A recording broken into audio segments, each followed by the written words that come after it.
Hi guys, welcome to my new vlog. और ये vlog आज होने वाला है फंडिंग टिप्स को लेके। जैसे कि मैंने एक 5K का अकाउंट लिया था जिसमें मेरा पहला पे आउट निकल गया है जो है $246.94। आप देख सकते हैं रिवॉर्ड काउंट 1। और आपको मैं पूरा प्रोसीजर बताऊंगा और ये वीडियो ध्यान से देखना। जो भी लोग फंडिंग टिप के साथ ट्रेड कर रहे हैं या अकाउंट ले रखा है और उनका पे आउट नज़दीक आने वाला है, क्योंकि मेरे से जो गलती हुई है वो आपसे ना हो, क्योंकि मेरी इस गलती की वजह से मेरी पेमेंट 7 डेज डिले हुई है। तो ये फंडिंग टिप्स की गलती वैसे है नहीं, तो मैं आपको क्लियरली बताऊंगा, तो ये गलती आप ना करें। तो ये वीडियो पूरी देखना। उससे पहले मैं आपको एक चीज़ दिखाता हूँ। एक्चुअली फंडिंग टिप्स ट्रस्टवर्दी है, और क्यों है? जितने भी लोग बोल रहे हैं कि ब्लॉग कर रहे हैं, फेक है, ये है, मैं नहीं मानता। क्योंकि मेरे पास इसके 2 अकाउंट है तो फंडिंग टिप्स के। तो मैंने एक अकाउंट में बाय ले लिया था और दूसरे अकाउंट में सेल ले लिया था, और फंडिंग टिप्स के रूल के हिसाब से ये हेजिंग हो जाती है। एक्चुअली मेरे साथ हुआ क्या कि मैं भूल गया कि मैंने एक में बाय ले रखा और दूसरे में मैंने सेल ले लिया। सो अब हुआ क्या कि जब मैंने ले लिया, मेरे को पता चला, मैंने एकदम उसको बंद कर दिया ट्रेड को, और फिर मैंने फंडिंग टिप्स से कांटेक्ट किया। तो आप यहाँ देख सकते हैं फंडिंग टिप्स को मैंने जब लिखा कि मैंने पूरा उनको मैसेज किया है, I support team, I am writing, कि बताते हुए इनको कि ऑनेस्टली कि मैंने मैनुअल ट्रेडिंग से मेरे से मिस्टेक हो गई है, कि मैंने एक में बाय और एक में सेल ले लिया है। मैंने उनको टिकट आईडी भी बता दी, उनको सब कुछ बता दिया, मैंने कब किस टाइम पे लिए थे दोनों ट्रेड, और ये जेन्युइन मिस्टेक है, ये सब कुछ मैंने उनको बता दिया। और मेरे को ये डर लग रहा था कि मेरा पे आउट आएगा या नहीं आएगा, क्योंकि ये हेजिंग में अगर काउंट हो गया तो मेरा अकाउंट ब्रीच हो जाएगा। बट फंडिंग टिप्स की टीम बहुत ग्रेट है। उन्होंने मेरे को, उनको मैंने ये दोनों अपने ये भी इनको स्क्रीनशॉट्स भी भेज दिए थे कि एक ये वाला ट्रेड था और दूसरा ये वाला ट्रेड था, सॉरी दोनों सेम ही खुल गए, और दूसरा ये वाला ट्रेड था। तो मैंने इनको भेज दिया था अपने सब कुछ बताते हुए। फिर इनका जो रिस्पॉन्स आया, मैं उससे बहुत ही ज़्यादा मतलब खुश हो गया था कि इनको सीधे इन्होंने लिखा था, responsible trading team is well aware that the human errors could happen. इसका मतलब कि वो अवेयर है कि ह्यूमन एरर्स हो जाते हैं ऐसे, जब आपके पास मल्टीपल अकाउंट्स होते हैं किसी प्रॉप फर्म के। If this Indeed was a genuine mistake, your account will not be violated. मतलब अगर ये जेन्युइन मिस्टेक होगी तो आपका अकाउंट वायलेटेड नहीं होगा। सो बाकी डिसीजन टीम पे था। बट मेरे केस में एक चीज़ थी कि आप जैसे देख सकते हैं जेन्युइन मिस्टेक, ये मैंने इसका लॉट सेट 0.05 था, और इसमें मेरा ये मास्टर अकाउंट का था जिसमें मेरे को ये प्रॉफिट हुआ, जिसका मैंने विड्रॉ निकाला है, और इसमें मेरा $1.90 का मेरा लॉस था। तो इसको आप अगर सिंपली मतलब दोनों सेल एंड बाय लेता तो इसमें देखो लॉट साइज 0.10 का है, तो लॉट साइज डिफरेंट है, ये जहाँ से लिया है वो डिफरेंट है, तो इस वजह से उन्होंने मेरा ह्यूमन एरर की वजह से वो उसमें काउंट किया है। सो उसके बाद इन्होंने मेरे को लिखा, मैंने इनसे सब कुछ पूछा, तो इन्होंने सिंपली बोला मेरे को कि you can normally proceed with the reward, आप रिवॉर्ड के लिए प्रोसीड कर सकते हैं। सो बट इसमें एक चीज़ मैं बता देता हूँ, अगर आपसे कभी ऐसा एरर हो जाता है तो please contact to the support team, because अगर आप नहीं करोगे और उनको सच नहीं बताओगे, और जब आप रिक्वेस्ट करने जाओगे अपना रिवॉर्ड, उस टाइम इनका ऑटोमेटेड सिस्टम उसको डिटेक्ट करेगा, और तब आपका जो पे आउट है वो ब्रीच कर देगा। लोग क्या करते हैं, इसमें चुप हो जाते हैं कि नहीं पता चलेगा, ऐसा कुछ नहीं होता, सब पता चल जाता है।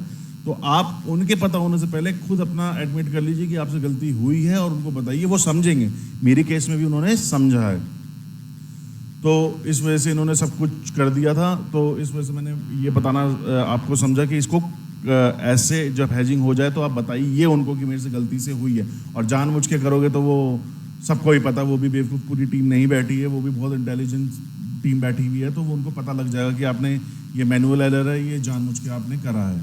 सो इसके बाद मैंने सोच रहा था कि मेरे को रिवॉर्ड मिलेगा नहीं मिलेगा, क्या होगा, बट जब टाइम आया मैंने रिवॉर्ड निकाला और मेरे को $246.94 का रिवॉर्ड मिल गया, जैसे कि यहाँ पे आप मेरा देख सकते हैं। अब सबसे इम्पॉर्टेंट थिंग कि मेरा 7 दिन डिले क्यों हुआ।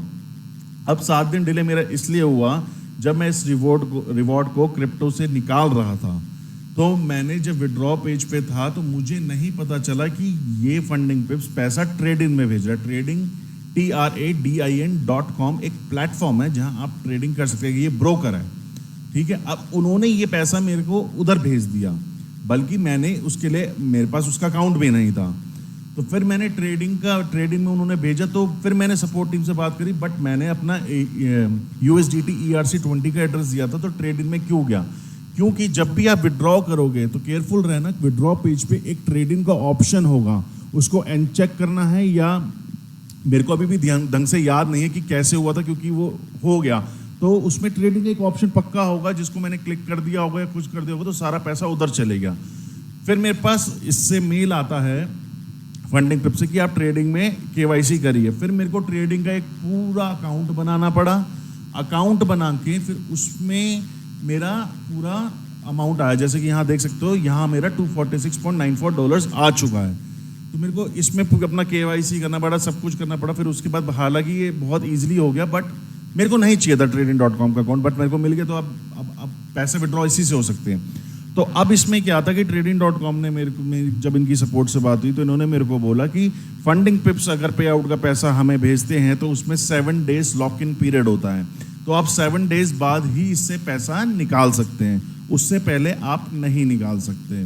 तो अब जो मेरा विड्रॉ इमीडिएट आना था, फंडिंग पिप्स की गलती है नहीं, मेरे से ही मिस्टेक हुई है। तो अब मैं ये फंडिंग पिप्स पे डाल दूँ तो मैं बहुत बेवकूफ़ लगूंगा, कोई फ़ायदा भी नहीं है। जो जेन्युइन कंपनी है उसको क्यों फॉल्स दिखाना।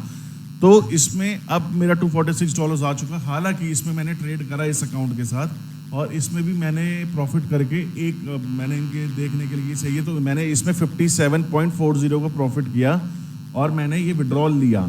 और हालांकि विड्रॉल बहुत जल्दी आ गया मेरे पास, और $57 मैंने निकाल चुका। वो अमाउंट नहीं निकाल सकता, 7 डेज लॉक इन है, बट अगर उस अमाउंट से मैं ट्रेड करता हूँ, मैं प्रॉफिटेबल होता हूँ, तो वो अमाउंट मैं निकाल सकता हूँ। तो मैंने $57.40 निकाला। और जब मैं trading.com के बारे में देख रहा था, ऑनलाइन भी, प्ले स्टोर में भी, तो मेरे को ये पता चला, मेरे ख्याल से ये फर्म trading.com फंडिंग पिप्स की ब्रोकरेज फर्म है। क्योंकि जब मैं आपको स्क्रीनशॉट भी डाल दूंगा, लोगों ने वहाँ रिव्यू डाले थे, तो जो उसका रिप्लाई आ रहा था रिव्यू, फंडिंग पिप्स करके आ रहा था कहीं से, तो मैं आपको उसका भी डाल दूंगा, आपको आप देख लेना। तो मेरे ख्याल से ये उन्हीं की एक कंपनी है, ब्रोकरेज कंपनी फंडिंग पिप्स की। तो मेक श्योर ये गलतियां आपसे ना हो, क्योंकि अगर ये गलती हो रही है तो आप 7 डेज होल्ड टाइम पीरियड में चले जाओगे अपने पे आउट निकालने के लिए। सो अब मेरा जो सेकंड पे आउट आने वाला है वो आप सबको पता ही है, अब 27 को आएगा, वो ढंग से निकालेंगे और उसकी वीडियो भी बनाएंगे। अगर आपको ये वीडियो अच्छी लगी हो, आपको पसंद आई हो, तो प्लीज़ लाइक एंड सब्सक्राइब और कमेंट कर देना। और अगर किसी को पता है मेरे से क्या मिस्टेक हुई होगी, सो प्लीज़ वो मेरे को कमेंट सेक्शन में बताए कि क्या मिस्टेक हुई है जो मेरा पैसा ट्रेडिंग में आया है, कि मैं अगली बार वो मिस्टेक ना करूं। So thank you for watching. If you like the video, please subscribe and hit the like button. Thank you so much. Bye bye.